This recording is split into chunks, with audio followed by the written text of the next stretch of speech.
একটা কথা বলে দিই, অলরেডি $82 চলে গেছে ব্যারেল। হ্যাঁ সেটাই বলছি তো। কালকে দেখবেন আবার it will touch nearly 90।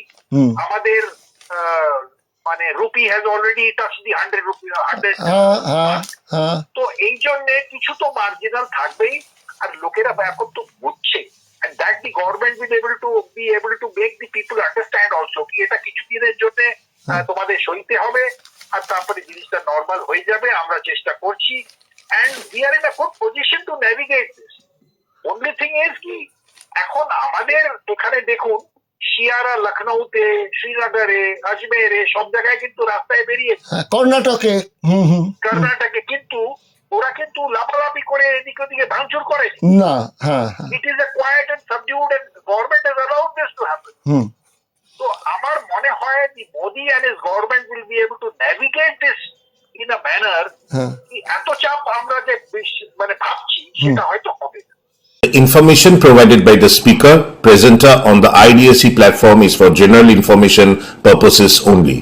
All information is provided in good faith. However, we make no representation or warranty of any kind, express or implied, regarding the accuracy, adequacy, validity, reliability, availability, or completeness of this information.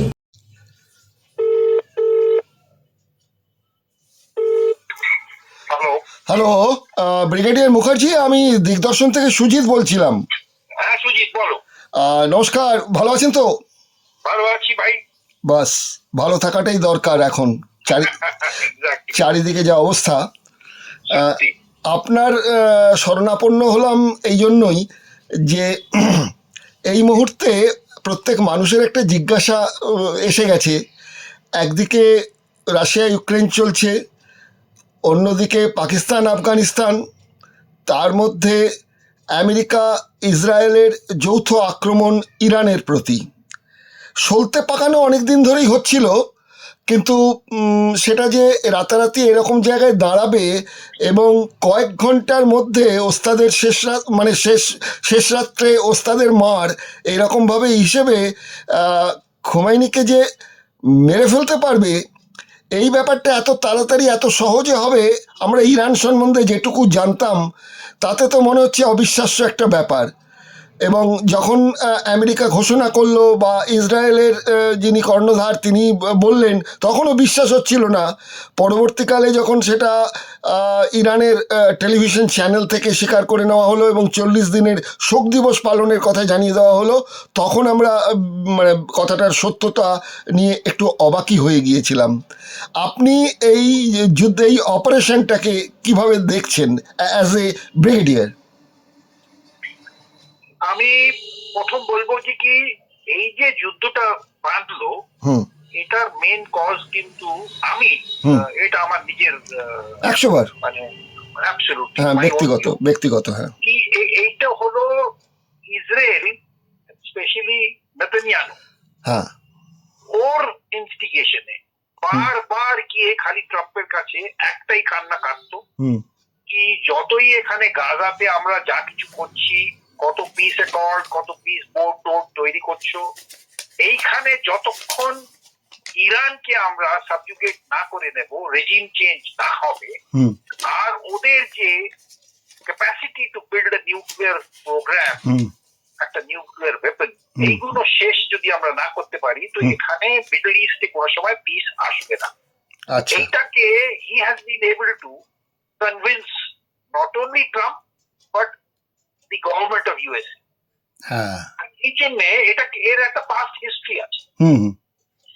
Iran আপনি দেখবেন সবসময় একটা মিথ্যা কথা বলে এসেছে, সবসময় বলেছে যে কি কেউ আসতে পারে, আমাদের নিউক্লিয়ার সাইটস গুলো চেক করতে পারে, আমরা কোনো সময় নিউক্লিয়ার ওয়েপন বানাবো না, আমরা প্রথমেই একটা রেজলিউশন সাইন করে রেখেছি, কিন্তু আমাদের নিজের একটা জ্বালানি যেটা আমাদের চাহিদা, তার এনার্জি রিকোয়ারমেন্টের জন্য, আমাদের নিউক্লিয়ার পিসফুল এনার্জির জন্য আমাদের দরকার, সেটা আমরা করবই। আর সাথে সাথে ওরা side by side with the help of the Russians, the Chinese and the North Korean নিজের মিসাইল প্রোগ্রামটা ডেভেলপ করতে শুরু করলো। আর যখন আমেরিকা কোয়েশ্চেন করলো ওদের কি তাইলে যদি তোমরা নিউক্লিয়ার এনার্জি খালি পিসফুল পারপাসের জন্য তৈরি করছো, তো তাইলে 60% থেকে 90% অব দি ইউরেনিয়াম এনরিচমেন্ট কেন করছো? তার কোনো কিন্তু আনসার ইরান দেয়নি, দিতও না। আর ইরান দেখলো যে কি ঝুলিয়ে রাখতে পারে ওরা আমেরিকাকে, মানে বছরের পর বছর ওরা অনেক রকম এক্সকিউজেস দেয়। যখনই কিছু আমেরিকা বেশি কিছু করতে চায় তখনই বলে আমরা পিস নেগোসিয়েশন করতে চাই, আমরা কথা বলবো, নিউ ইয়র্ক চলে যায়, অন্য অন্য জায়গায় বিশেষ ব্যাক চ্যানেল মিটিং টিটিং করে, ওরা টাইম নিতে থাকে। আর এদিকে ওরা যত চেষ্টা করতে পারছে আপ্রাণ চেষ্টা করে নিউক্লিয়ার প্রোগ্রামটাকে ওরা এগিয়ে চলেছে। ওরা ট্রাভিসের মাউন্টেন সাইডের ভেতরে টানেলস তৈরি করে ওখানে প্রোগ্রাম গুলো ঢুকিয়েছে, ওরা আন্ডারগ্রাউন্ড চলে গেছে, ওরা অনেক জিনিস ভেবে চিন্তে এসব করেছে। সাথে সাথে এই যে খামেনি রেজিমটা ছিল, আপনি দেখেন Iran was the biggest destabilising factor in the Middle East, in the sense ওরা সবসময় হাউথি, হেজবুল্লাহ, হামাস, এদের ফান্ডিং, এদের ট্রেনিং, এদের সব সাপোর্ট ইরানি দিয়েছে। এদের সবসময় মানে they have organized these forces into an anti-American, anti-Israeli force. আর এই এক্সিস্টেন্সিয়াল থ্রেট যেটা ইসরায়েল সবসময় বলে থেকেছে, এইটা নিয়ে সবসময় ইসরায়েল আমেরিকার কাছে গিয়ে কান্নাকাটি করত। ফাইনালি ইউএসএ কে এটাও বোঝানো হলো কি দেখো 50 বছর থেকে death two USA, death two USA, wipe out Israel এরা যখন বলে চলেছে, আর এইরকম একটা রেজিম যেটা নিজেদের দেশের লোকেদের পিসফুল ডেমনস্ট্রেশনে 7-8 হাজার লোক মেরে দিতে পারে, আর যারা এই রকমের রেজিম চলায়, আপনার কি মনে হয় এরা আপনাকে চুপচাপ বসে থাকতে এখানে দেবে? They will not. Therefore, we have to take action. আর এই সময় যখন ও দেখলো ট্রাম্প অ্যান্ড হিজ অ্যাডভাইজার এরা একটা লার্জার গেম দেখলো, ওদিকে ভেনেজুয়েলার তেলটা নিজের হাতে নিয়ে নিল, এইখানে যদি ওরা চোখ করে দেয় all the oil that passes through the straits of Hormuz, আর প্লাস এই পুরো মিডল ইস্টে একটা মানে বিপদ হয়ে যায় যে নিয়ে লড়াইতে হয়েছে, তো prices of oil will go up and everybody will look for places যেখান থেকে ওরা কম দামে তেল ক্রুড নিতে পারে। যাবে কোথায়? ভেনেজুয়েলা খোলা আছে, এখন আমেরিকান হ্যান্ডে চলে গেছে, ওখান থেকে তেল বিক্রি করবে, আমেরিকান কফার্স গুলোতে খুব পয়সা যাবে। সাথে সাথে খেমেনি এমন একটা স্ট্রাকচার তৈরি করেছে মানে লাস্ট 50 বছর থেকে ইরানে, কি একটা ক্লারিক্যাল রুল যেটা ওর তৈরি করেছে, ওর কিন্তু একটা কন্ট্রোল ওভার দি মাসেস সাংঘাতিক ছিল। 7-8 হাজারকে বেড়েও ওর কিছু এসে যায় না। He made sure that he had a stranglehold on the Iranian people. আর তারপরে ওর কাছে একটা রিলিজিয়াস বায়োগ্রাফি এমন তৈরি করে নিয়েছিল পুরো দেশে, যেখানে আপনি দেখবেন he was the only Shia nation which propagated this radical ideology, যেখানে কি ও সবসময় মানে এই যে ভিন্ডিকটিভনেস আর একটা রুথলেসনেস নিজের দেশের প্রতি ও দেখিয়ে ও একটা রেজিম তৈরি করেছে, আর নিজেদের একটা গার্ড তৈরি করে নিয়ে কত রকমের লেয়ার অফ ক্লারিক্যাল রুল করে ও নিজেদের মানে এত স্যাংশনস হয়ে গেছে, এত ইকোনমিক ডেপ্রিভিটি হয়ে গেছে, তাও রেজিমটাকে চালিয়ে যাচ্ছে। লোকেরা ওখানে অপ্রস্তুত হয়ে গেছিল একদম। এই সব দেখে আমেরিকা মনে করলো একটা রেজিম চেঞ্জ অটোমেটিকলি হয়ে যাবে। মধ্যখানে একবার একটা আপরাইজিং হলো, কিন্তু দেখলো 7,000 লোক 8,000 লোককে মেরে, কেউ বলে 30,000 লোক মেরেছে।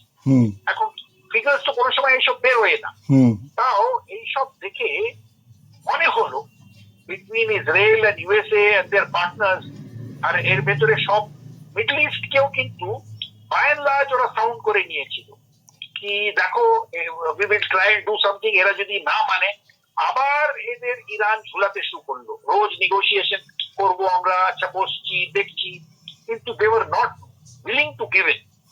ওরা দুটো জিনিসের জন্য একদম না করছিল। একটা হচ্ছে যে কি ওদের যে পিসফুল এনার্জি নিডসের জন্য নিউক্লিয়ার ওরা প্রোগ্রামটাকে এগিয়ে যাবেই যাবে, তার জন্য কোনো সময় ওরা পিছুবে না। আর সেকেন্ড হচ্ছে ওরা নিজের ব্যালিস্টিক মিসাইল থেকে এই পারভিউর ভেতরে থাকবে না। অ্যাজ এ সোভারেন নেশন ওদের এভরি রাইট আছে, ওরা এই নন নিউক্লিয়ার ওয়েপন্সটাকে ডেভেলপ করে নিজেকে প্রোটেকশনের জন্য। ওরা বলে কালকে আবার ইসরায়েল যদি আমাদের উপরে অ্যাটাক করে তো আমরা কেরম করে নিজেকে বাঁচাবো। If there is no nuclear weapons, at least we have our own ballistic missile, মানে that is why we will not compromise on this. কিন্তু আমেরিকা দেখলো কি এরা এত অ্যাডভান্স করে গেছে, এখন এরা মেনল্যান্ড ইউএসএ কেও স্ট্রাইক করতে পারে, হাইপারসনিক মিসাইলস তৈরি করছে। দেয়ারফর ওরা দেখলো কি না, এই থ্রেটটাকে এখনই এটাকে শেষ করে দাও, নাহলে আরেকটা আমাদের মাথায় এগুলো একটা প্রবলেম হয়ে যাবে। আর এমন একটা রেজিম যেটা কালকে, টু বি ভেরি ফ্র্যাঙ্ক, এরা এমন একটা র্যাপিড রেজিম তৈরি করেছে কি কালকে পোস্ট টু দ্য ওয়াল, এদের হাতে নিউক্লিয়ার বোমা এসে গেলে এরা নিউক্লিয়ার বোমাও ফেলে দেবে, নিজের লোকরা বোম। আমি that is the kind of religious মানে র্যাডিক্যালাইজেশন একটা রেজিম তৈরি হয়েছে। আর আমি আপনাকে একটা জিনিস বলতে চাই before you ask me the next question. আপনি দেখুন, ইন্ডিয়া বলে ইরান আমাদের বন্ধু, Iran also is actually good মানে রিলেশনশিপ উইথ ইন্ডিয়া, কিন্তু আমি ইরানকে কোনো সময় ফ্রেন্ড বলবো না। আর India amongst the people who make the foreign policy, ওরাও কিন্তু ইরানকে একটা অ্যালাই অ্যান্ড ফ্রেন্ড মনে করে না। বিকজ আপনি দেখুন, যখনই কাশ্মীরের আর যখনই কোনো মুসলমান নিয়ে কথা হয়, যখনই পাকিস্তানের সাথে যুদ্ধও করেছে ইরান, তাও পাকিস্তানের সাইড নেবে। 370 আর্টিকেল যখন এখান থেকে সরিয়ে দিয়ে গেল, সবচেয়ে ফাউল ল্যাঙ্গুয়েজে যে বক্তব্যগুলো দেওয়া হলো সে এই খেমেনি করলো। আর আমরা সব সময় এই জন্য চুপ করে যেতাম, কারণ কি আমাদের এই পুরো মিডল ইস্টের ভেতরে প্রায় 1 কোটি ইন্ডিয়ান ডায়াসপোরা ওখানে থাকে, কাজ করে, পয়সা কামায়, ট্রেড হয়, বিলিয়নস অফ ডলার্স ট্রেড হয়। এটাকে আমরা রক করতে চাই না। দেয়ারফর আমরা ইরানের সাথে একটা, আমি সে কি বলবো না, একটা ফ্রেন্ডলি রিলেশন করে রেখেছি, কিন্তু আমাদের কোনো সময় there was no love lost between us, to be very frank. আর এই যে এখন লড়াইটা চলছে, although as a foreign policy expert nobody can say আমরা একটা nuance stand নিয়ে রেখেছি, ব্যালেন্সিং করছি, ঠিক করেই করছি, আমরা না এদিকের কথা বলছি না ওদিকের কথা বলছি। মোদী সাহেব খালি বলে চলেছেন যে কি peace and dialogue is the only way, যুদ্ধতে কোনো মানে এ হয় না। কিন্তু we are as a nation looking at this, that এই যে একটা মিডল ইস্টের ভেতরে এমন একটা নেশন ছিল যেটা সবসময় একটা ডিস্টেবিলাইজিং ফ্যাক্টর ছিল, হয়তো এই অ্যাকশন যেটা নেওয়া হচ্ছে will probably stabilize the entire area for a long time to come. আমি এই যে প্রসঙ্গ বললেন ভারত প্রসঙ্গে, ভারত ইরান সম্পর্কের বিষয় নিয়ে এই প্রসঙ্গে আসছি, তার আগে আপনার কাছে যেটা জানতে চাইব যে আমরা যা ইতিহাস দেখতে পাচ্ছি 1979 পর্যন্ত ইরান এবং ইসরায়েলের মধ্যে কিন্তু একটা বন্ধুত্বপূর্ণ সম্পর্ক ছিল।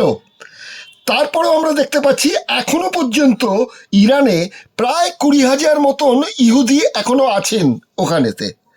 তো এই ইরান এর সঙ্গে ইসরায়েলের যে সম্পর্কটা বিটার তৈরি হয়ে গেল, সেটা কি এই এদের ওই কট্টরপন্থী ইসলামিক এই অনুশাসনগুলোর জন্যই?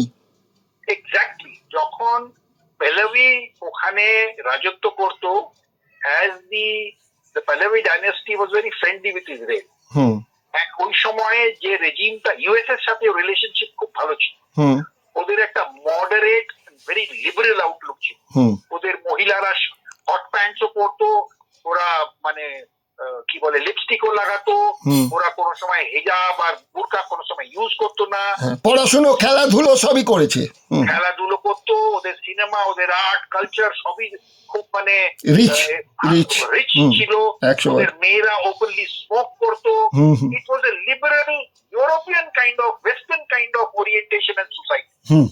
এটা নিয়ে ক্লেরিক্সরা সাংঘাতিক রেগে থাকতো, আর ফ্রান্সে বসে আয়াতুল্লাহটা প্ল্যান করতে থাকতো র্যাডিক্যালাইজেশন কেমনি করে করা যায়। প্রথম ও ইউথদের পিছনে লাগলো, আর জবলেসনেস ওই সময় অনেক করাপশন সাংঘাতিক হয়ে গেছিল।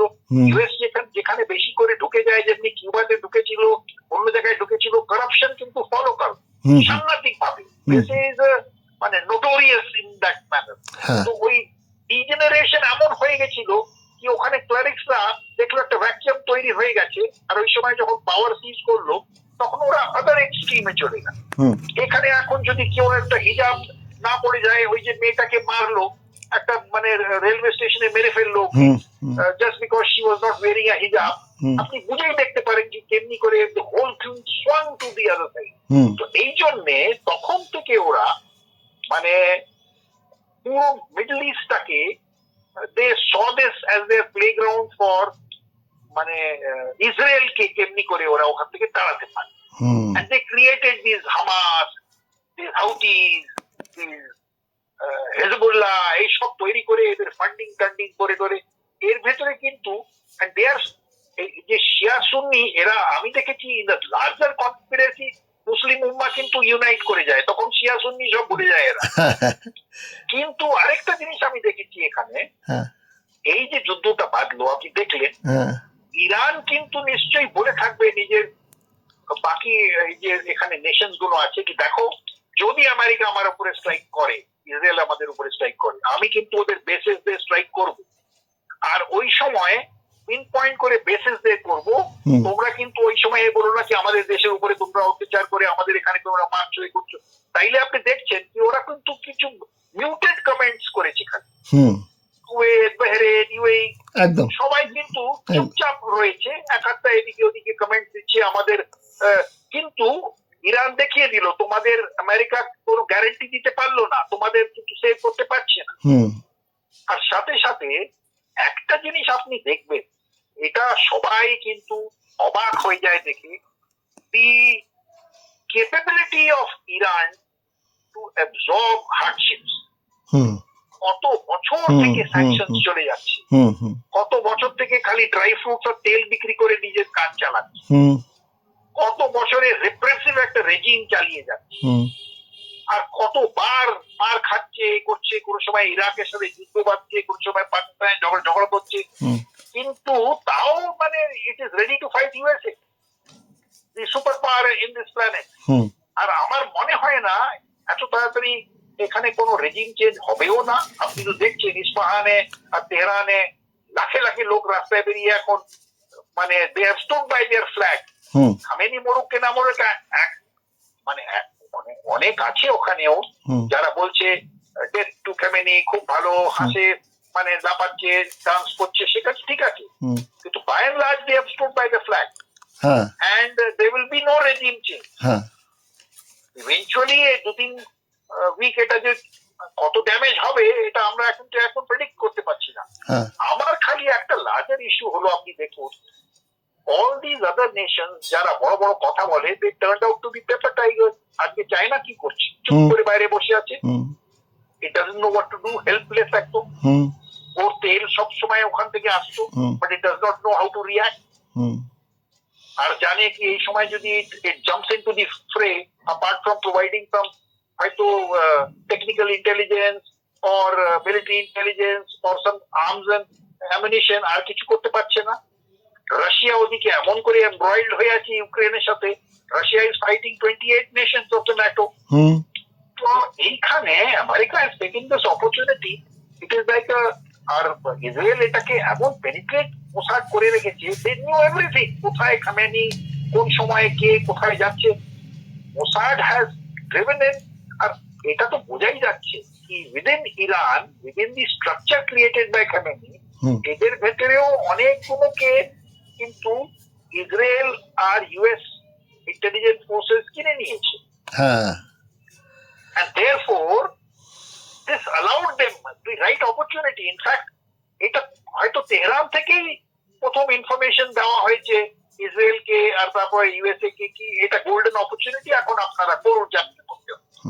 হ্যাঁ, এই জায়গাটা থেকে আপনাকে একটা আমি প্রশ্ন করতে চাইছি, সেটা আপনি বললেন ঠিক কথাই, সেটা হচ্ছে আমেরিকার গোয়েন্দা বিভাগ কে পরিপূর্ণভাবে সাহায্য করেছে কিন্তু ইসরায়েলের গোয়েন্দা বিভাগ, এবং ইসরায়েলের যে গোয়েন্দা বিভাগ তাদের লোক ইরানের ওই প্রশাসনিক কর্তাদের মধ্যে এমনভাবে মিশেছিল যে কখন কোথায় তিনি যাচ্ছেন না যাচ্ছেন প্রত্যেকটি পুঙ্খানুরূপে খবর তারা হোয়াইট হাউসকে পৌঁছে দিয়েছে।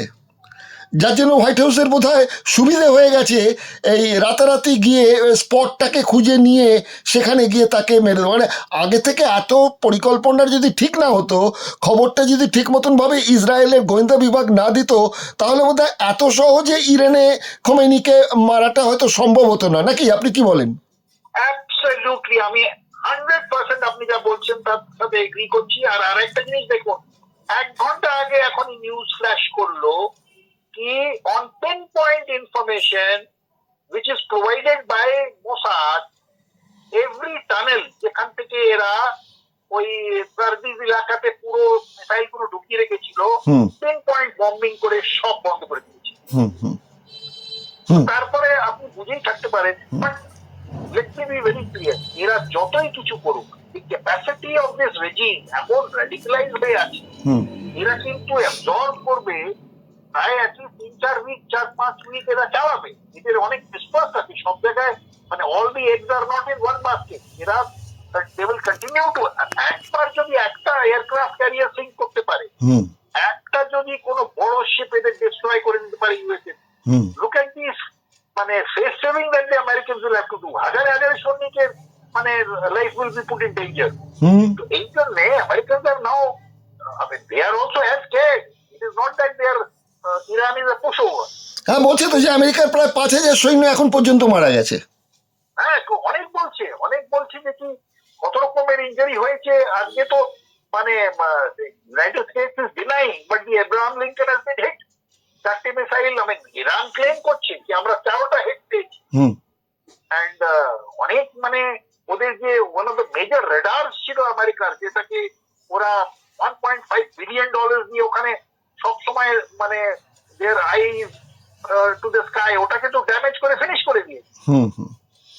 therefore এটা চলবে, এখন চলবে 3-4। আমাদের মানে সবচেয়ে কষ্ট হলো এখন ইন্ডিয়ানদের 3টে জিনিস নিয়ে সুজিত। ওয়ান ইজ দ্যাট আমাদের যে ডায়াসপোরাটা ওখানে আছে, যারা বেরোতে চায় ওখান থেকে, ওদের কেমনি করে ইভ্যাকুয়েট করবে। সেকেন্ড হচ্ছে আমাদের ওখানে যারা আছে ওরা they should not come in harm's way. Third, alternative sources of crude oil আমরা প্রকিউর করতে করবো। In fact this is the golden opportunity. হয়তো আমরা যা কমিয়ে দিয়েছিলাম রাশিয়া থেকে নিতে, এখন আমরা আবার রাশিয়া থেকে নেবো। আর যদি আমেরিকা কিছু বলে, আমরা বলবো তোমরাই তো চোখ করে দিয়েছো ওখানে, তো আমরা কোথায় যাবো এখন? আর ভেনেজুয়েলা আমাদের অনেক দূরে পড়ে, এত পয়সা আমরা দিতে পারবো না। So we will have an argument to buy crude again at a enhanced scale from Russia. এখন পর্যন্ত যা খবর সেটা হচ্ছে যে ভারতের কাছে এখন পর্যন্ত ক্রুড অয়েলের যে রিজার্ভ ফোর্স আছে, সেই রিজার্ভ জায়গাটা কিন্তু রয়েছে প্রায় বলা হচ্ছে 90 দিনের মতন আছে, মানে স্টকেতে। আমার যে ইনফরমেশন সেটা হচ্ছে 27 দিন এর স্টক আছে অন হাই সি। আমাদের হাই সিজেও অনেক শিপিং মানে ক্রুড অয়েল স্টেশনারি থাকে, আর পোর্টসেও থাকে, আর তারপরে যেখানে যেখানে রিফাইনারি আছে। তো 90 দিন, yes you are right, but 27 days মানে অন দি ওশান ইটসেলফ আমাদের ক্যাপাসিটি আছে। তাও আমাদের নিডসটা তো আমরা একটা ওপেন করে রাখবো। এই জন্য this is a good opportunity to buy oil again from Russia at the scale যেটা আমরা প্রথম নিতাম। না, এরা বলছে এরা, হ্যাঁ বলুন। একটা জিনিস আমি আপনাকে বলুন। দেখুন, আজকে একটা প্লট শুনলাম আমি, the Israelis have gone to the Americans and said কি এমনি করে তো হবে না, আমাদের we have to not only think of regime change, we have to think of balkanization of Iran. ওদের মানে বক্তব্য হলো ইভেন রেজিম চেঞ্জ করলেও এরা ওই ডেট টু ইসরায়েল আর ডেট টু ইউএসএ করেই চলবে। তার মানে ওরা চাইছে কি, এই যে ইরানের তো আফটার অল আজেরি, যারা আজারবাইজানের সাথে লিঙ্কস আছে নর্থ ওয়েস্ট ইরানে, কুর্দিশ রিজন যেটা ওয়েস্ট ইরানে আছে, ইরাকি কুর্দিস্তান, তারপরে খুজেস্তান আছে যেটা সাউথ ওয়েস্ট ইরানে আছে, ওরা আরব লিঙ্কস নিয়ে প্রক্সিমিটিতে থাকে। আবার বলুচ রিজন আছে সাউথ ইস্টার্ন ইরানে, যারা পাকিস্তানের হয়ে আছে। তুর্কমেন রিজন আছে। এদের যদি, আর সবাইরই এদের একটা গ্রাউজ আছে যে আমাদের কোনো সময় হয়তো ডেভেলপমেন্ট হয় না, পুরো আমাদের রিসোর্সেস নেয় কিন্তু তেহরান আমাদের পুরো কিছু দেয় না, তাও এই রেজিম গুলোকে চেপে রেখেছে, এরাও সাথে আছে, কিন্তু এদের একটুখানি উস্কে দিলে ইন ডিউ টাইম একটা বলকানাইজেশন প্ল্যান ওরা তৈরি করছে, কিন্তু ছোট ছোট নেশন হয়ে গেলে, আর এটাকে সৌদি আরেবিয়া আর বাকি সব জর্ডান এই সব নেশনস কে ইউএস এন্ড ইসরায়েল বুঝাচ্ছে কি তোমাদের জন্য এটা ভালো, ছোট ছোট নেশন হয়ে গেলে তোমরাই ইরানের মানে এই পাগল মতন এই যে কাণ্ড কারখানা করছে এটা আর করতে পারবে না। You never know I mean where this head, কিন্তু for the time being of course আমার তো মনে হয় না কোনো রেজিম চেঞ্জ হবে, 2-3 উইক এটা চলবে। Iran will continue to say we want to talk, কিন্তু it will not give in so easy. আপনি যেটা বললেন যে ইসরায়েলের যে মানে কান ভারী করার যে ব্যাপারটা, এখানে তো আরেকটা নাম পাচ্ছি যে রিয়াদের যিনি রাজপুত্র রেজা, তিনি নাকি সবচেয়ে বেশি আমেরিকার আর কি কান ভারী করেছেন আমাদের ইরানের ওপর, যাতে ইরানের ব্যাপারটা ইমিডিয়েটলি একটা অ্যাকশন নেওয়া হোক। কিন্তু জিনিসটা হচ্ছে যে কি ওকে কিন্তু even Trump doesn't trust him, সবাই ওকে একটা প্লে বয় মনে করে। আচ্ছা, 40 বছর থেকে বাইরে আছে, ওর গ্রাউন্ড কানেক্ট কিছুই নেই, আর ওর রেজিমটাকে যখন মানে ইরানিয়ানস অফ দ্যাট জেনারেশন যারা এখন বুড়ো হয়ে গেছে, প্লাস যা ওরা ওখানে হিস্ট্রিতে পড়েছে, ওই রেজিমটার যে অত্যাচার আর মানে ডিগ্রেডেশন দেখেছে, ওরা ওকে কোনো সময় আসতে দেবে না, আর আসলেও হি উইল নট বি। এটা কিন্তু এদের ভেতর থেকেই মোসাদ হয়তো কেউ অলরেডি ভেবে রেখেছে, এখন অব্দি হয়তো the cards have not been disclosed, ঠিক আমেরিকান উইদিন দি রেজিম থেকেই কেউ চেঞ্জ করে ওখান থেকে ওরা বসাবে, কিন্তু এই যে ক্লারিক্সদের হোলটা কেমনি করে সরাবে সেটা কিন্তু আমিও বুঝে পাচ্ছি না, টু বি ভেরি ফ্র্যাঙ্ক। ইরানে আরেকটা জিনিস আমরা যেটা লক্ষ্য করছি সেটা হচ্ছে জনগণ দুটো ভাগে বিভক্ত হয়ে গেছেন। ইয়ং জেনারেশন তারা তো খোমাইনির বিরুদ্ধে যে বিক্ষোভ টিক্ষোভগুলো দেখালো, এতজন ইয়ং জেনারেশনের ছেলেমেয়েরা মারা গেল, মানবাধিকার কমিটির যারা কয়েকজন মারা গেছেন, জেলে তাদের ওপর অত্যাচারও হয়েছে, তারা খুব খুশি হয়েছে। আবার যারা বয়স্ক মহিলা কি বয়স্ক পুরুষ, তারা দেখছি আবার এর পক্ষে, মানে ইরানের যে ক্ষমতাসীন খোমেনি তার প্রতি একটা সমর্থন দিচ্ছেন। মানে ইরানের মহিলা সম্প্রদায় এবং পুরুষ সম্প্রদায়ের মধ্যে বয়স্ক এবং নবীন এদের ভেতরও কি দুটো এক ভাগ হয়ে আছে? নিশ্চয়ই হয়ে আছে, কিন্তু জিনিসটা কি হচ্ছে জানেন তো, আজকাল তো এই যে ইন্টারনেটের যুগে, এই যে সোশ্যাল মিডিয়ার যুগে, আর এই যে এখন the freedom for anyone with a mobile to see what the world is doing and what the world is thinking, এইসব দেখে ওখানের যে অ্যাসপিরেশনাল ইয়াং জেনারেশন, ওরা ওই রিপ্রেসিভ রেজিম খালি 5 বার নামাজ পড়বে, আর ওখানে কোনো লিবারেল কোনো আর্টস এন্ড কালচার ওদের থাকবে না, আর কোনো সময় ওদের মানে একটুখানি বাইরে বেরিয়ে একটু ব্রিথ ইন ফ্রিডম করতে পারবে না, এটা তো ওদের জন্য একটা সাংঘাতিক স্টিফলিং জিনিস হয়ে গেছে।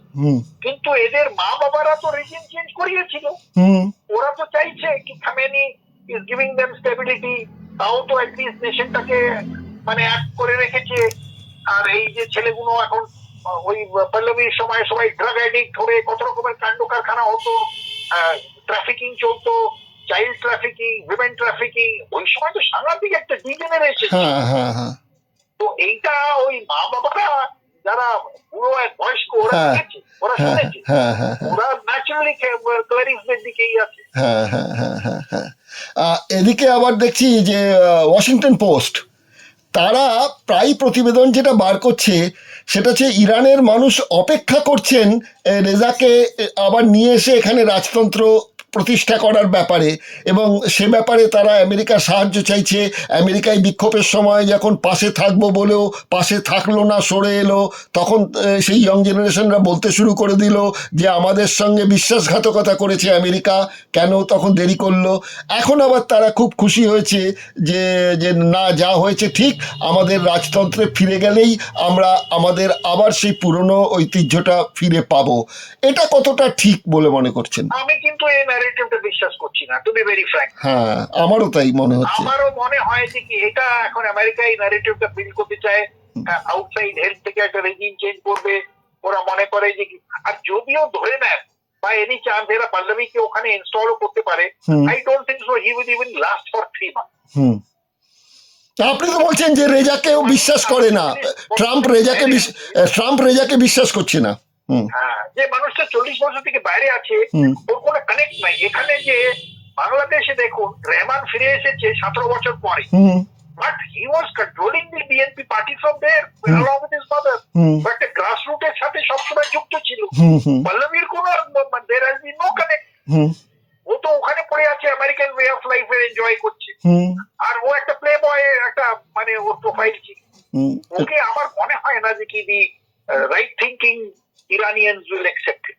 আমার মনে হয় আমি যা বিশ্বাস করছি, এরা একটা প্লায়েবল ক্লারিককে, যে কথা শুনবে ইসরায়েলের, যে কথা শুনবে ইউএসএ, যে 3টে জিনিস মেনে চলবে, কি আমরা নিউক্লিয়ার প্রোগ্রাম একদম করবো না, আর পিস এনার্জি যাই কিছু হোক ওগুলো একদম আমাদের চোখের মানে ইন্সপেকশনের সামনে হবে সব, এনরিচমেন্ট বিয়ন্ড 25% করতে দেবে না, আর সাথে সাথে মিসাইল প্রোগ্রামটাকে কার্ভ করে দেবে, এইগুলো যে মেনে নেবে, ওরা স্যাংশন লেফট করিডোরে একটা ইকোনমিক প্রসপেরিটি দেখিয়ে একটুখানি ওই রকমের রেজিমকে কন্ট্রোল করতে চেষ্টা করবে, সেটা হয়তো ইসরায়েল মেনে নেবে। আদারওয়াইজ ইসরায়েল কন্টিনিউয়াসলি কান্নাকাটি করে করে ইউএস কে উস্কাতে থাকবে। আচ্ছা, আমি একটুখানি ইতিহাস ঘাঁটতে গিয়ে দেখলাম যে আমেরিকার 31তম প্রেসিডেন্ট ছিলেন হাওয়ার্ড হুডার। তিনি একটা কথা বলেছিলেন, তিনি বলেছিলেন বয়স্করা যুদ্ধ ঘোষণা করে আর মরে ইয়ং জেনারেশন। সেটা ওই 1944-এর সেকেন্ড ওয়ার্ল্ড ওয়ারের ওপর ভিত্তি করে কথাটা বলেছেন, সেটা তো আজও তাহলে প্রাসঙ্গিক থেকে যাচ্ছে। অ্যাবসলিউটলি আপনি যা বলেছেন একদম 100% ও যা বলেছিল, আর সেটাই আজকে রিয়ালিটি আমরা দেখছি। আচ্ছা, এবার আমরা সরাসরি চলে আসি, সেটা হচ্ছে স্বার্থপরের মতন আমাদের ভারতের কথায়। ভারতের যা হিসেব, বিভিন্ন বিশ্লেষকরা যা বলছেন, তারা বলছেন যে তেল বা জ্বালানি তো সরবরাহ তার বিকল্প আছে, কিন্তু যেটা হচ্ছে সেটা হচ্ছে যে আমদানি খরচটা অনেকটাই বেড়ে যাবে, যার ফলে ক্রুড অয়েলের দাম অনেক বাড়বে, এবং বাড়ার ফলে যেটা হবে তার এফেক্ট তো অন্যান্য জায়গায় পড়বে, এবং ভারতেও খাদ্যশস্যের দাম বাড়বে, সব জিনিসপত্রের দামগুলোই তখন বেড়ে যাবে। তো সেই অবস্থায় তো আমাদের এখানের ইকোনমিক্যাল যে কন্ডিশনটা, তার তো একটা এফেক্ট এখানে পড়বে। এটা তো আর আটকানোর জায়গা ভারতের থাকছে না, কেন ভারত তো খালি বলছে যে আলোচনার টেবিলে বসো। তো সে কথা তো আমেরিকাও বলেছিল পাকিস্তানের সঙ্গে যখন অপারেশন সিঁদুর হলো, তখনও বলেছিল তোমরা আলোচনার টেবিলে বসো। এটা কি ওই নিজেদের গণতান্ত্রিক সাজানোর জন্য এই আলোচনার টেবিলে বসছে? সেটা ভারতও খুব ভালো করে জানে যে ভারতের কথা মতন আমেরিকা বা ইসরায়েল ওই আলোচনার টেবিলে বসার মতন মানসিকতা এখন নেই। তাহলে ভারত সরকার এখন কি রাস্তা নেবে? কেন তাদের তো হচ্ছে মানে মাঝখানে পড়ে গেছে ত্রিশঙ্কুর মতন, একটু ইরানকেও দরকার, একটু ইসরায়েলকেও দরকার, এবং আমেরিকাকেও একটু দরকার। তাহলে ভারতের এই ব্যালেন্স করার যে জায়গাটা, এটা তো মোদী সরকারের জন্য এখন অনেক বেশি টাফ হয়ে গেল নাকি? আপনি কি বলেন? একদম টাফ হয়েছে, কিন্তু আমার মনে হয় এই দেখুন অনেক দিন থেকে তেলের দাম কম হয়েছিল, কিন্তু এখানে আমরা ডোমেস্টিক্যালি তেলের দাম কমাইনি, আর তাতে আমাদের কিন্তু একটা রিজার্ভ আর ইলাস্টিসিটি আছে। আমরা সবসময় ভেবে থাকতাম কি যদি এমনি আপ অ্যান্ড ডাউন সিচুয়েশন থাকে, তাহলে আমাদের ইকোনমিটা একটা মানে সাংঘাতিক হিট না নেয় আর আমাদের ইনফ্লেশন বেড়ে না যায়, তার জন্য একটা ক্যাপাসিটি বিল্ডিং করে রেখে। আমি মনে করছি আপনি দেখবেন এখানে মার্জিনাল হয়তো সেটা মানে মার্জিনাল প্রাইস রাইজ হবে, কিন্তু বেশি হতে দেবে না, এন্ড হবেও না। এটা আমার কিন্তু মানে ওন রিডিং। আপনি দেখবেন কি যে অ্যালার্ম বেল সবাই চেঁচামেচি করছে কি সাংঘাতিক দাম বেড়ে যাবে হবে, অমনি কিন্তু হতে দেবে না। আমাদের ইলাস্টিসিটি আছে, আমাদের রিজার্ভস আছে, প্লাস দ্য ফ্যাক্ট ইজ কি আমরা অনেক টাকা উঠিয়েছিলাম ফ্রম এক্সপ্রেসওয়ে টোলস থেকে নিয়ে, are from the GST surplus থেকে নিয়ে, and from the মানে oil that we are selling at a high price to the domestic market, এ দিয়ে যে একটা রিজার্ভ বিল্ড করেছি, তাতে ডেভেলপমেন্টের দিকে যত দিয়েছে তার রিজার্ভসও আমাদের কাছে আছে, and the government will be able to ensure একটা বাফার ক্রিয়েট করে মানুষের উপরে অত চাপ আসতে দেবে না। কিন্তু ইয়েস, একটা কথা বলে দিই, অলরেডি $82 চলে গেছে ব্যারেল। হ্যাঁ, সেটাই বলছি তো। কালকে দেখবেন আবার ইট উইল টাচ নিয়ারলি 90। আমাদের মানে rupee has already touch the 100 rupee 100। তো এই জন্য কিছু তো মার্জিনাল থাকবেই, আর লোকেরা এখন তো বুঝছে, and that the government will be able to make the people understand also কি এটা কিছু দিনের জন্য তোমাদের সইতে হবে, আর তারপরে জিনিসটা নর্মাল হয়ে যাবে। আমরা চেষ্টা করছি, and we are in a good position to navigate this. Only thing is কি এখন আমাদের এখানে দেখুন, শিয়ারা, লখনৌতে, শ্রীনগরে, আজমেরে সব জায়গায় কিন্তু রাস্তায় বেরিয়েছে, কর্ণাটকে, কিন্তু ওরা কিন্তু লাফালাফি করে এদিকে ওদিকে ভাঙচুর করে না। It is a quiet and subdued, and government has allowed this to happen. তো আমার মনে হয় the Modi and his government will be able to navigate this in a manner, কি এত চাপ আমরা যে মানে ভাবছি সেটা হয়তো হবে না। আচ্ছা, কিন্তু যখনই আপনার এই ব্যারেল প্রতি দাম এতটা বেড়ে যাচ্ছে, তখন আমাদের তো ফরেন এক্সচেঞ্জের ভাড়াটাও তো কমবে। নিশ্চয়ই কমবে, কিন্তু আমাদের এখন রিজার্ভটা we are in a healthy position. $785 billion আমাদের রিজার্ভ আছে। যদি এই 3 উইক 4 উইক, আজকে তো হঠাৎ এই যে এখনই 8 ঘন্টা আগে মানে ট্রাম্প বললো যে I have given this war 5 weeks. 5 উইকের জন্য যত চাপ পড়বে, I think we will have to take it in our stride, আর কি আর করা যাবে। কিন্তু আমাদের ইলাস্টিসিটি আছে। ভূমিকম্পে একটা কথা থাকে, সেটা হচ্ছে আফটার এফেক্ট। তো এই আফটার শক, আফটার এফেক্ট, হ্যাঁ, এটা কি, এটা তো একটা তো নিশ্চয়ই তার একটা রিয়াকশন আছে। নিশ্চয়ই রিয়াকশন আছে, আর ওটা হবেও। হ্যাঁ, আর ওটা নিয়ে একটুখানি টানাটানিও হবে। হাউ উই মানে we are also part of the global মানে চেইন অফ ট্রেডিং, আমাদের এটা সইতে হবে। There is no other way out. কিন্তু এখন আমাদের, আপনি দেখুন, যখন চায়না, রাশিয়া আর all the other powers which are arranged against USA and others, কিছুই তো বলছে না এখন। তো মানে USA is running rampage over the everything.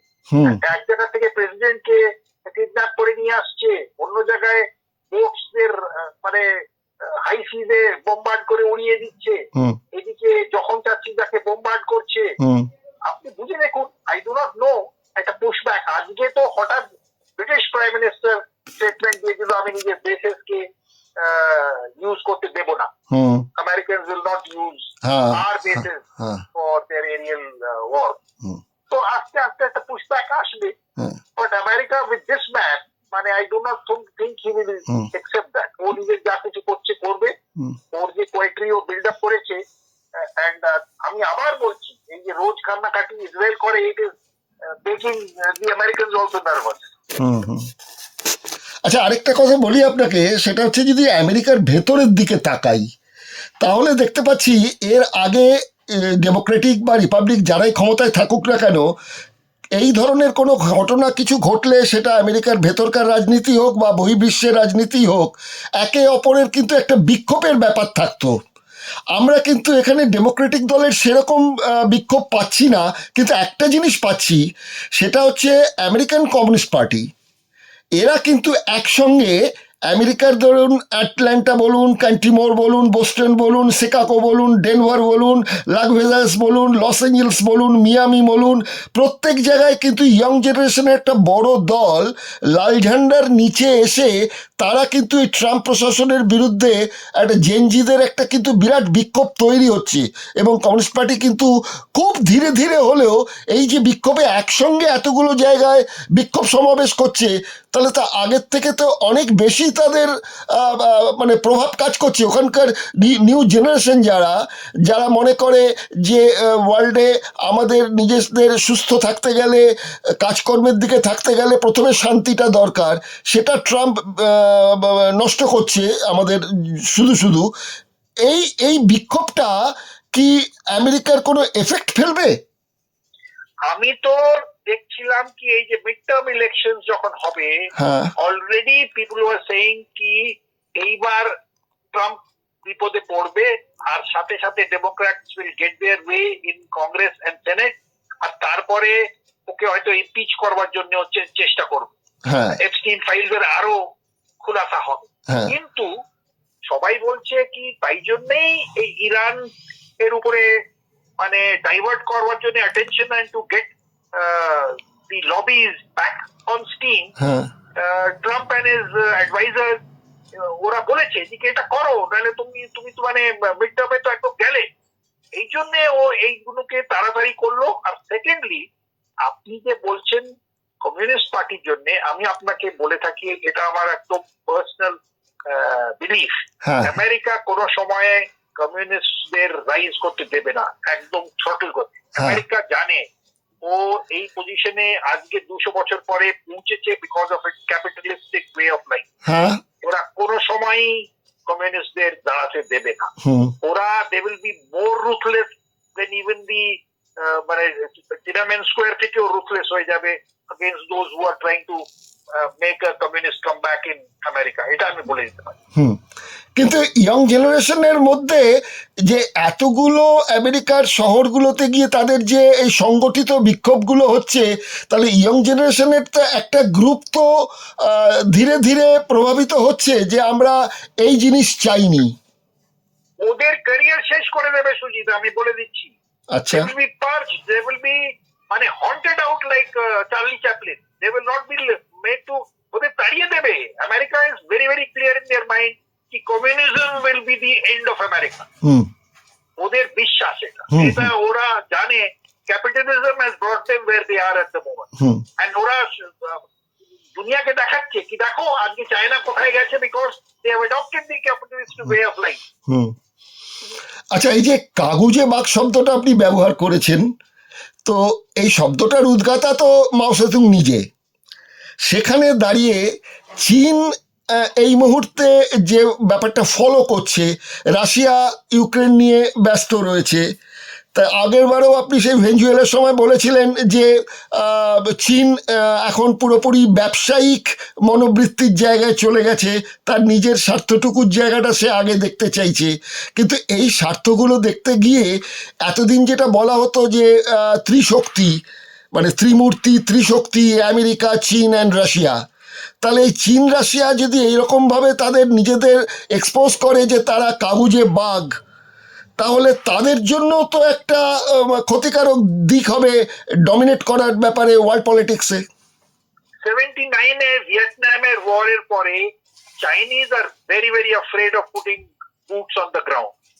আর এই জন্যে ওরা খালি দেখেছিল India is a soft target, এখানে একটুখানি গালওয়ানের মতন মানে ফিস্টিকাপস করে টোরে একটুখানি মারপিট করে টোরে হয়তো দুনিয়াতে একটা নিজের রেপুটেশন তৈরি করে দেবে। কিন্তু ওরা দেখলো গালওয়ানের পরে কি ইন্ডিয়াও এখন ইজ নো মোর 62। তো ওদের আমি তো বিশ্বাস করতে শুরু করেছি they have become an economic superpower definitely, but they are a paper tiger. তাইলে আপনি বলুন 3-4টা বড় বড় ঘটনা হয়ে গেল, চুপ করে বসে আছে, কিছুই তো করছে না। আর ও যদি অপরচুনিটি ভাবে কি এই this is golden opportunity to launch operations in Taiwan, রোজই ওর উপর থেকে প্লেন আর এদিকে ওদিকে ভেসেলস করে, কিন্তু ভয়ের চোটে ও এখন করবে না। জানে যে কি যদি করতে যায় তাহলে আমেরিকা একদম মধ্যে নষ্ট করে দেবে। সো দেয়ারফোর আমি কিন্তু এখনো ভাবছি 25 বছর লাগবে for China to really equal and think about battle with the USA. মানে এখানেও তো করতে পারতো, ও যদি এক্সারসাইজ মানে ইরানের সাথে এক্সারসাইজ করতে নিজের শিপ টিপ সব ঢুকিয়ে দিত এখানে, তাহলে তো একটা মানে America would have thought 4 times to launch, মানে কিছুই হতে পারতো এখানে, কিন্তু ও তো করলো না, রাশিয়াও করলো না। এক রহস্য। আমি তো তাইলে রিএফার্ম করছি সুজিত, দেয়ার পেপার টাইগার টিল নাও। তাহলে আমাদের ভারতের জন্য আগামী বলছেন আরো 2-3 মাস আমাদের খুব টাফ পিরিয়ড একটা যাবেই, এর এফেক্ট যাবেই, কিন্তু নেভিগেট করতে পারবো। আচ্ছা আচ্ছা, ঠিক আছে, আমরা এখন একটু তো খেয়াল রাখি যে কি কি ঘটতে চলেছে। কেন এখন যা খবর আজ পর্যন্ত পাচ্ছি সেটা হচ্ছে ইরান তো পাল্টা বেশ আক্রমণ করতে শুরু করেছে এবং একা লড়ছে না, 8 জনের সঙ্গে লড়তে হচ্ছে তাকে সব জায়গায় গিয়ে। তো সেই জায়গাটায় দাঁড়িয়ে ইরান কতদিন সাস্টেন করতে পারে, তাই তো? There is a grudging admiration in certain quarters. ইরানের জন্য এখন একটা গ্রাজিং অ্যাডমিরেশন হয়ে গেছে অনেক জায়গায়, সাউথ আমেরিকা থেকে, গ্লোবাল সাউথ থেকে। হ্যাঁ, the USA is being taught a lesson for the first time. মানে এত তাড়াতাড়ি যে রোল ওভার করে, যেমনি রাশিয়া ভেবেছিল ইউক্রেন একদম রোল ওভার করে বসে যাবে, এখানেও এখনো বুঝতে পারবে কি it is not so easy আজকাল ইন মডার্ন ডে ওয়ারফেয়ার। কি একটা দেশকে তুমি চট করে গিয়ে অ্যাটাক করে বসে গেলে ওখানে, আর কিডন্যাপ করে নিয়ে আসলে একটা প্রেসিডেন্টকে, এটা তো হবে না এখানে। এদের ক্যাপাসিটি আপনি দেখুন না, লাস্ট এত বছর থেকে স্যাংশনস করে আছে, এদের capacity for absorbing hardships tremendous. এরা হাজার হাজার লোক মরলেও এত তাড়াতাড়ি they will not give it. ঠিক 7,000 যারা নিজের লোককে মেরেছে, যেটা 7,000 তো নোন ফিগার, কেউ বলছে 29,000 মরেছে। হ্যাঁ, সে তো আছেই। দেখুন যারা নিজের দেশের লোককে এমন করে মারতে পারে, কিনাম্যান স্কোয়ার থেকেও বেশি মেরেছে। তাইলে অমনি রেজিম এত তাড়াতাড়ি they will not roll over at time. তো ওরা ইতিহাস থেকে শিক্ষা নিচ্ছে না আর কি, ইতিহাস থেকে শিক্ষা দিচ্ছে না। চলুন, ঠিক আছে, আজকে আমাদের তো সময়সীমা শেষ হয়ে গেল। আমরা যা যা ঘটছে সেগুলোকে লক্ষ্য রেখে আমাদের ভারতের স্বার্থের জন্য চিন্তা ভাবনা তো করতেই হয়। সেগুলো নিয়ে আপনার সঙ্গে আবার আরেকদিন একটুখানি আলোচনা করব। আমরা অন্তত আরো 2-4 দিন একটু দেখে নিই যে ঘটনার গতিমুখটা কোথায় গিয়ে দাঁড়ায়, এবং চীন এবং রাশিয়া আদৌ চুপ করে আছে না তাদের ভেতরে অন্য রকম কোনো প্ল্যানিং প্রিপারেশন কিছু চলছে কিনা। হ্যাঁ। আর আরেকটা জিনিসও মনে হয় শেষ করার আগে এটা বলি যে ট্রাম্প তার নিজের ভবিষ্যৎ এবং তার কর্পোরেট যে গোষ্ঠী, তাদের বাঁচানোর জন্য এখন আমেরিকার কতটা উন্নতি হবে তার থেকেও বেশি তার নিজের পরিবার, মানে আমি বলছি কর্পোরেট পরিবার, এদের দিকটা বাঁচানো এবং নিজের অস্তিত্ব রক্ষার জন্য নিজেকে বীর প্রমাণ করা এবং নিজেকে হারকিউলিস তৈরি করে দেশের সামনে একটা জাতীয়তাবাদী ব্যাপার তৈরি করে দেওয়ার চেষ্টাতেই কিন্তু ট্রাম্পকে এখন বাকি কয়েক বছর যেটা তার ক্ষমতায় থাকবেন, এই চেষ্টাতেই তার সময় কাটবে। এক্স্যাক্টলি। আর দেখুন না, ট্রাম্প ফ্যামিলিটাকে দেখুন। কালকেই একটা রিপোর্ট ছিল কি ওর সান ইন লর যে বাবা, সে তো 3 বছর জেল খেটেছিল on criminal offences, economic offence. তারপরে ওকে অ্যাম্বাসেডর করে পাঠিয়ে দিল। তো মানে কিছু বলা যায় না এদের। ঠিক আছে ব্রিগেডিয়ার মুখার্জি, অসংখ্য ধন্যবাদ আপনাকে যে এই মুহূর্তে আমাদের যা পরিস্থিতি চলছে, বিশ্ব রাজনীতির পরিস্থিতি, আমাদের কাছে অনেকটা একটা ক্লিয়ার একটা ছবি আপনি আমাদের সামনে তুলে ধরলেন এবং আমাদের দিগদর্শনের দর্শক বন্ধুদের কাছেও ব্যাপারটা অনেকটা পরিষ্কার হয়ে গেল। তো আগামী দিন তাহলে আমরা অপেক্ষা করি, কয়েকদিন দেখি, আমরা দেখবার পর তারপর কিন্তু আপনাকে আমরা আবার বিরক্ত করব। Not at all. অনেক ধন্যবাদ স্যার। Okay, thank you.